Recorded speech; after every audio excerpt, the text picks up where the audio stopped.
Je rends des livres numéro 21. Ça fait plus de 3 mois que je n'avais pas enregistré de vidéo dans cette catégorie. La dernière c'était le 22 octobre. Et depuis le 22 octobre j'ai rendu des livres, mais il y a plusieurs raisons à l'absence de vidéo, et notamment le fait que je n'avais plus l'appareil photo dans le bureau et que je viens souvent en tramway, donc c'est pas toujours très pratique. Et aussi le fait que j'ai souvent rendu les livres un peu au compte-gouttes en n'ayant pas forcément grand chose à en dire. Donc voilà, il y a une troisième raison qui est que j'ai un petit peu moins emprunté de livres de bibliothèque universitaire ces derniers temps. Là c'est un petit peu reparti. Donc aujourd'hui je vais rendre un recueil de Robert Marteau, écriture. Robert Marteau, je ne sais pas si vous connaissez, mais c'est un prosateur et poète très attachant, et qui a notamment publié... Il y a notamment ce livre qui, je crois, est paru à titre posthume et qui sont comme une sorte de carnet quotidien d'écriture. Robert Marteau écrivant tous les jours en 2001-2002 un ou plusieurs sonnets. Et ces sonnets ont la particularité d'être des sonnets sans rime. J'ai choisi de vous en lire un daté du 2 octobre 2001, car le 2 octobre 2001, c'était le jour où ma belle-mère est morte, dans des circonstances douloureuses. C'est toujours le cas. Voilà, donc ce sont des souvenirs un peu difficiles, et je voudrais aussi vous lire ce sonnet en sa mémoire. Temple où la lumière en musique nous vient, là le souffle anime les hauts fûts verticaux, orgue qu'on entend amplifier le silence, plein champ où savent broder les gosiers les oiseaux. Il fut là proféré le poème dont nul n'était exclu, de l'ouïe ou du doigt j'en touche les fibres, et la palpitation des feuilles l'associe au bruissement du volatile.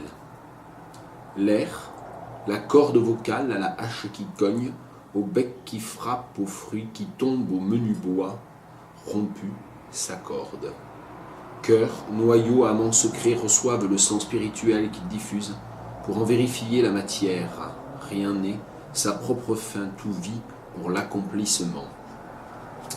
Et un dernier mot sur les sonnets sans rime de Robert Marteau. C'est des sonnets sans rime qui sont d'une poésie et d'une complexité métrique assez étonnante. J'ai essayé de pas trop massacrer ça à la lecture, et notamment le fait que ce sont toujours des alexandrins parfaits qui n'ont pas toujours une césure classique 6-6. Il y avait notamment un trimètre que vous aurez peut-être entendu en 4-4-4, au bec qui frappe, aux fruits qui tombent, au menu bois, suivi d'ailleurs d'un enjambement au bois rompu.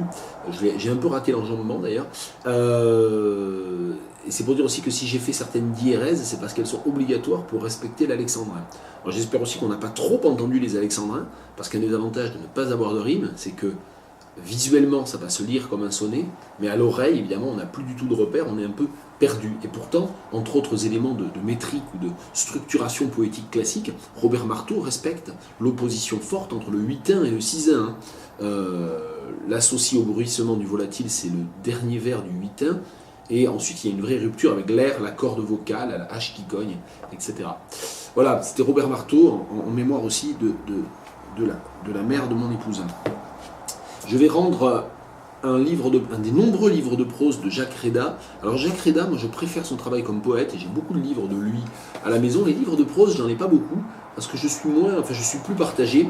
Et là, visiblement, ce recueil qui s'appelle Des écarts expérimentaux, publié chez Fata Morgana en 2015, c'est un recueil d'articles qu'il a publié régulièrement dans la revue Théodore Balmoral.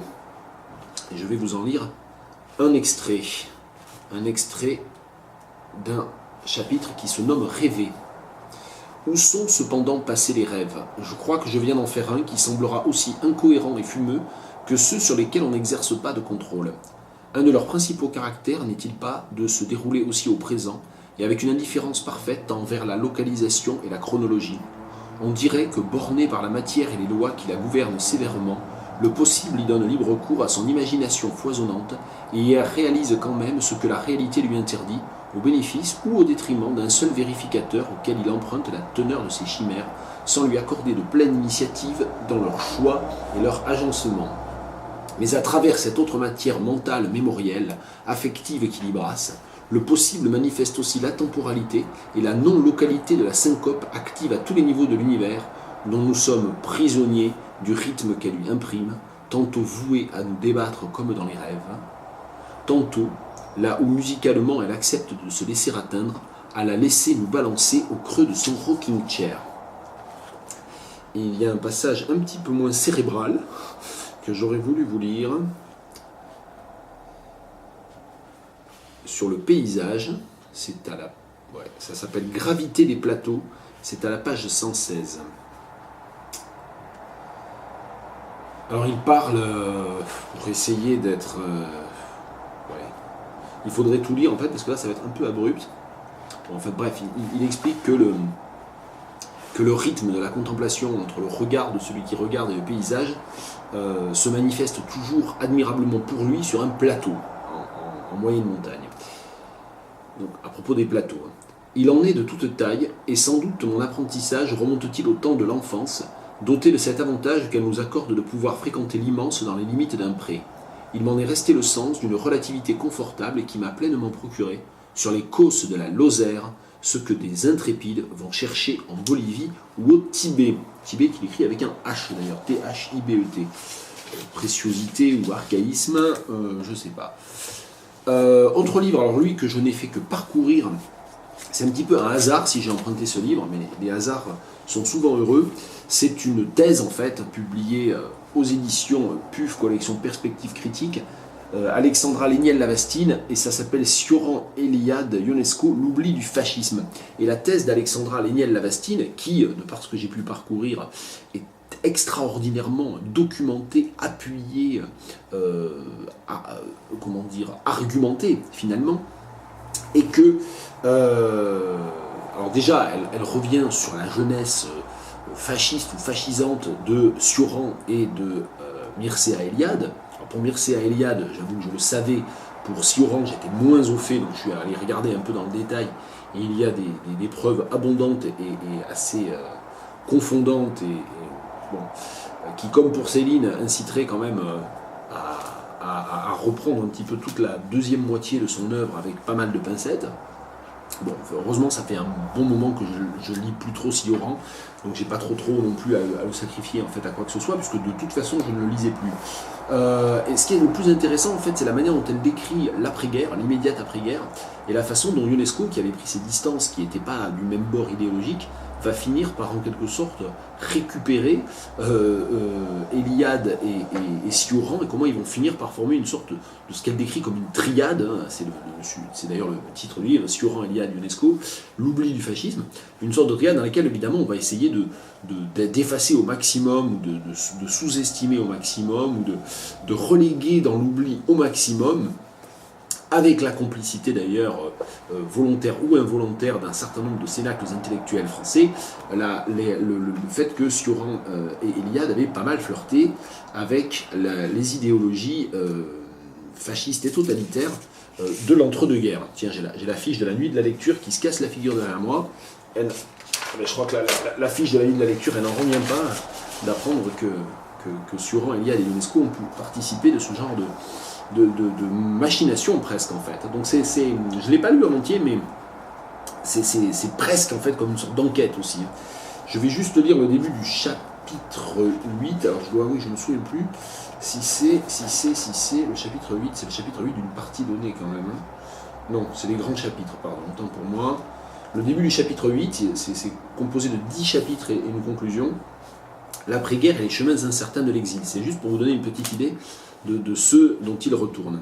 Hôtel de l'avenir, c'est là, et cela ne s'invente pas, qu'Émile Sioran réserve une chambre pour son ami Mircea Eliade, qui arrive à Paris par train de Lisbonne le 15 septembre 1945. La période qui va suivre s'annonce pleine d'embûches.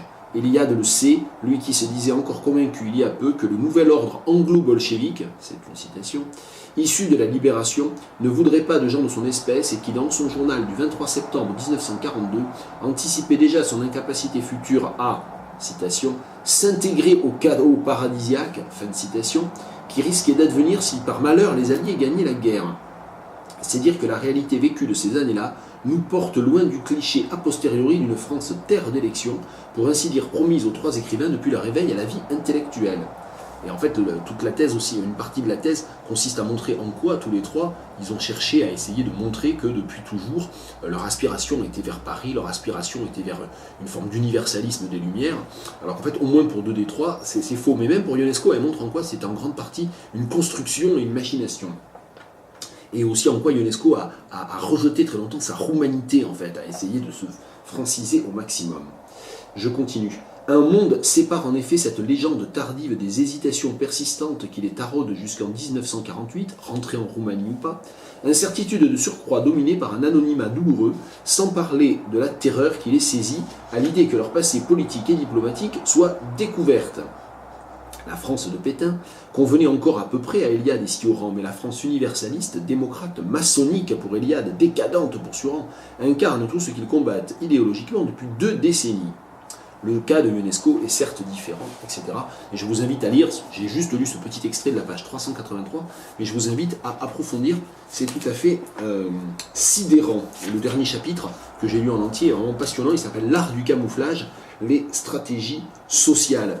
Et c'est la fin de carrière, ou l'avènement en fait de la célébrité, notamment pour Ionesco.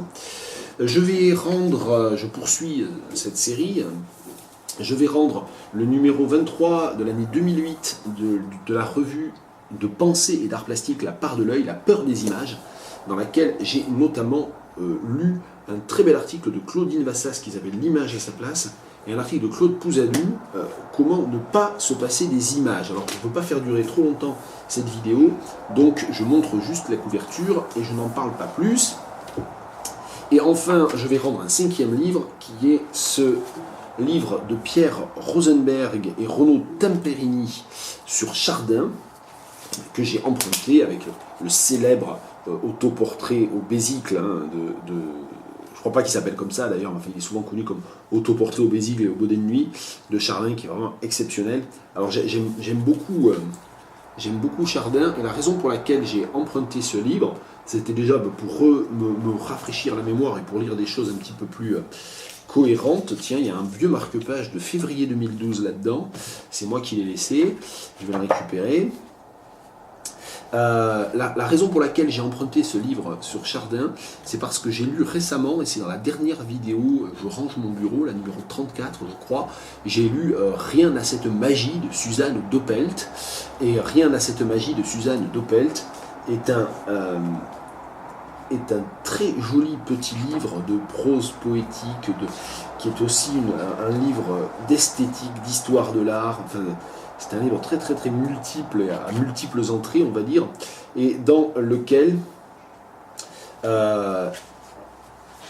Suzanne Doppelt parle de, je sais plus où il est dans ce livre, je sais qu'il y est, du tableau de Chardin, les bulles de savon, dans lequel elle en parle énormément. Bon, je vous renvoie évidemment au web si vous voulez aller jeter un œil au livre de Suzanne Doppelt, le voilà. Et aussi à ma vidéo Je range mon bureau numéro 34. C'est donc ce tableau ici, ici reproduit les bouteilles de savon, dit aussi les bulles de savon, et qui se trouve à la National Gallery of Art de Washington.